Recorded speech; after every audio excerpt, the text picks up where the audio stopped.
नए army chief की तकर्रुरी कैसे होगी? ख्वाजा आसिफ ने मुखालफिन को चुप करवा दिया। वजीर दिफा ख्वाजा आसिफ का कहना है कि नया आर्मी चीफ टॉप 5 जर्नेलों में से बनाया जाएगा। तैनाती वजीर आजम इदारे की मशावरत से करते हैं।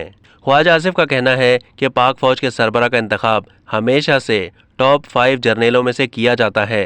नवाज शरीफ ने भी हमेशा टॉप 5 जर्नेलों में से एक जर्नल को आर्मी चीफ बनाया था। उन्होंने कहा कि पाक फौज के 5 सीनियर तरीन जर्नल्स हैं, वही रिकमेंड होंगे। कभी नहीं हुआ कि नीचे से लोग रिकमेंड हो। पैनल आता है, इस पैनल से वजीर आजम with the consultation of the institution उनको अपॉइंट करते हैं।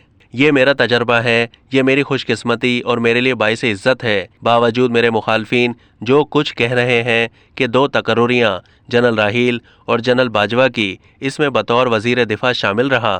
ना उस वक्त वज़ीर आज़म नवाज शरीफ बियॉन्ड 5 गए, ना उससे पहले जनरल मुशर्रफ की तकर्रुरी के वक्त भी नवाज शरीफ बियॉन्ड 5 गए।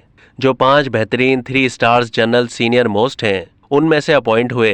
इससे पहले आसिफ नवाज जंजुआ मरहूम की तकर्रुरी हुई, वो भी एक बेहतरीन जर्नल थे और उनका सीनियर मोस्ट जर्नलों में शुमार होता था। ख्वाजा आसिफ का मजीद कहना था कि इमरान खान का फैसलाबाद जलसे में बयान शहबाज गिल के बयान की दूसरी किस्त है। शहबाज गिल ने पाक फौज के रैंक एंड फाइल में तसादुम पैदा करने की कोशिश की थी। अब दूसरी किस्त इमरान खान ने खुद लॉन्च की और फौज के 5 या 6 3 स्टार जर्नलों में तफरीक पैदा करने की कोशिश की है। अब तक के लिए इतना ही। मजीद मालूमात के लिए डेली जंग के यूट्यूब चैनल को सब्सक्राइब कीजिए।